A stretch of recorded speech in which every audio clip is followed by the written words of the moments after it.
how are you? So for the past few months, we have seen peaceful protesting, aka violent riots, looting, damaged property, innocent people getting verbally attacked and physically assaulted. We have seen this erupt throughout democratic cities all around the US.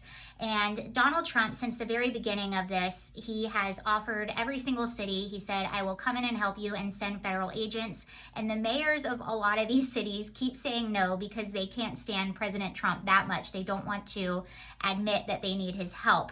And today we're going to focus on Portland, Oregon and Mayor Ted Wheeler. This story is pretty amusing if you ask me. But before we do that, I want to talk about Kenosha for just a second.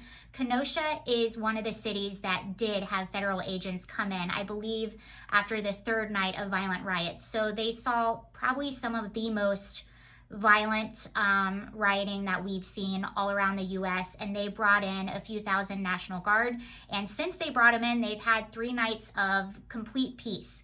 But I want to show you, and this video will make sense in just a second, I want to show you this video that I found online this morning. This is an actual resident of Kenosha driving through the wreckage, I believe after the second or third night of the fires and the looting and everything. And I just thought that what he said and his perspective was really interesting. So let's watch that really quick. Again, this is JR with Hood Action News. We coming on 22nd Street, right in the heart of the hood, in the heart of the damage, chaos, and construction. If y'all notice, a lot of these businesses have boards on them that say Black Lives Matter or BLM on it. Wow, that's terrible.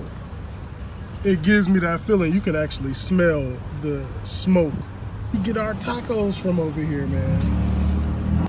It's so sad to see this community that we go to. You know, we get our phone cards from here, man. We get our hot Cheetos and Takis from here when we don't want to go all the way over to Walmart and Meijer, man.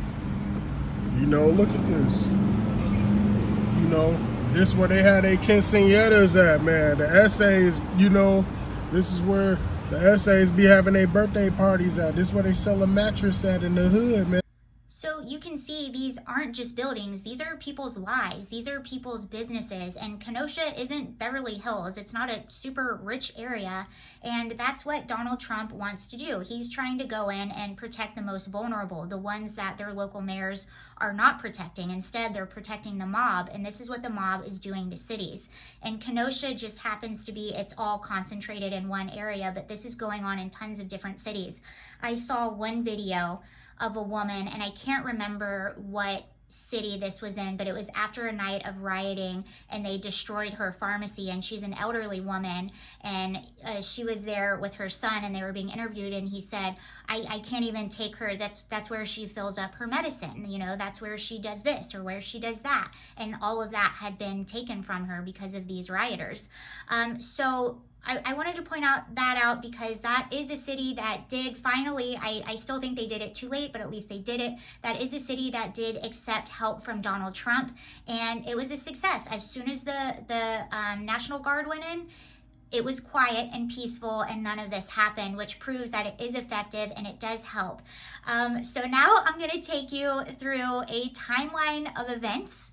And this has to do with Mayor Ted Wheeler, and I started with Kenosha. One, I wanted to show you that video, but because of this. So this all starts, if I can show it to you, I will. This all starts with a tweet from Donald Trump that he sent out on the 28th. And it says, "Success. Since the National Guard moved into Kenosha, Wisconsin 2 days ago, there has been no further violence, not even a small problem. When legally asked to help by local authorities, the federal government will act and quickly succeed. Are you listening, Portland?" So Trump sent out that tweet. It gets better. So that was on the 28th. And then on the 29th, Mayor Ted Wheeler responded to this. And just in case you don't know, let me remind you, Portland is in its 93rd day in a row of riots, millions of dollars worth of property damage. The rioters are going in and antagonizing residents at night in their homes.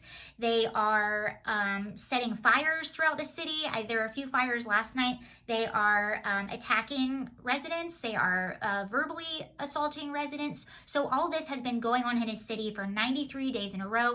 Trump has been repeatedly saying that he will send them in to help the residents, and Ted Wheeler has denied. So that's why he's sort of calling out Ted Wheeler. And yes, Portland has had a few nights that were quiet the past few nights, but that is because, and this is a whole other video, I promise I have proof of this, that is because a lot of the rioters there went to DC, and I believe they're still there, or maybe they're going back. Some of them were in DC, some of them were in Kenosha, so that's why it's been a little bit quieter in Portland. But this letter, Ted Wheeler tweeted and put out. So this is a public letter to Donald Trump in response to this tweet. Okay, let's read it. Dear President Trump, yet again, you said you offered to aid Portland by sending in federal law enforcement to our city. On behalf of the city of Portland, no thanks. We don't need your politics of division or demagoguery. Portlanders are on to you. We have already seen your reckless disregard for human life and your bumbling response to the COVID pandemic. And we know you've reached the conclusion that images of violence or vandalism are your only ticket to re-election. There is no place for looting, arson, or vandalism in our city, and there is no room here for violence. Oh, really? Really? There's no room for looting and vandalism and arson in your city? Really? 2 dumpster fires last night, by the way. There is no room here for racist violence or those who wish to bring ideology or hate into our community. Those who commit criminal acts will be apprehended and persecuted under the law, and then they'll be re-released right away the same night with charges dropped and no bail. Okay, in Portland, we are focused on coming together as a community to solve this serious challenge we face due to systematic racism, a global pandemic, and economic recession. Stay away, please. Signed, Ted Wheeler. And if you want to read the full letter, I didn't read all of it. It's on his Twitter. It's still there. So that was from Ted Wheeler.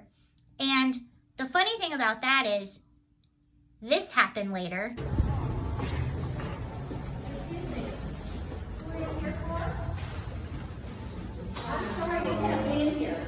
A little more context to give you, that is Ted Wheeler's apartment building, and the protesters marched there last night, occupied the lobby.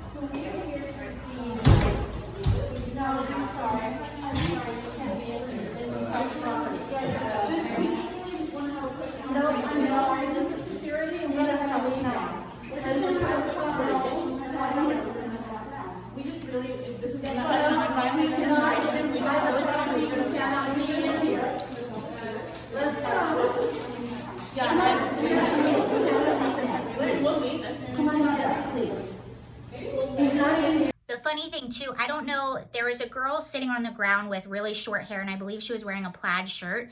She actually was arrested, I believe, 2 or 3 nights earlier for being out rioting, and she was one of the ones that was released without bail very quickly. So she's now paying Ted Wheeler a visit. They also had a little concert outside, I guess in an attempt to disrupt, and I'll show you some of that. Okay, so we are back on Andy Knows Twitter. He's the best. There's his name right there. Follow him. So not only did they occupy the lobby area of Ted Wheeler's apartment building, they also decided to have a really cute little concert outside. So this is outside Ted Wheeler's condo. Keep in mind, these are the people that want to defund your police.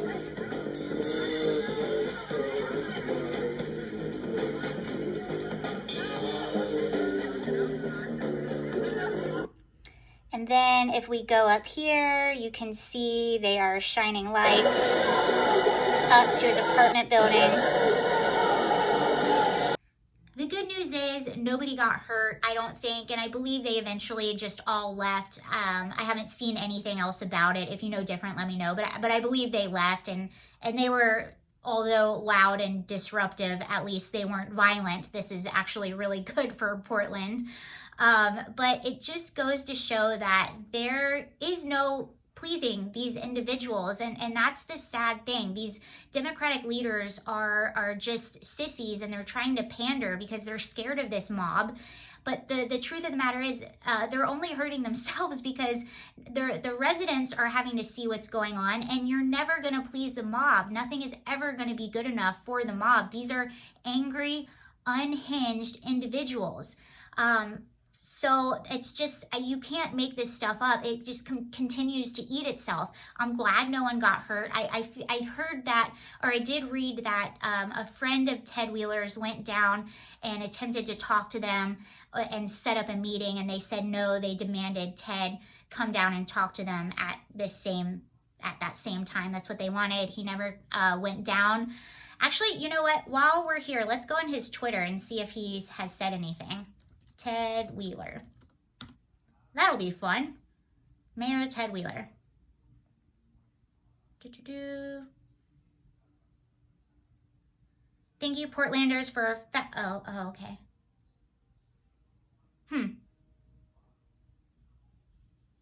Yeah, he didn't really say. He just said, thank you, Portlanders, for a powerful display of solidarity at last night's demonstration.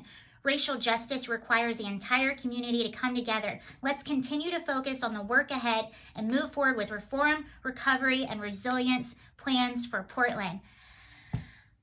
And they're still not happy. So that just, it just goes to show you, again, there's no way to please these people. That's why it's just important to keep law and order. And if maybe there was law and order in the beginning, they wouldn't be so emboldened in the end. But that's everything I have for you. Let me know what you think. Thank you. Bye.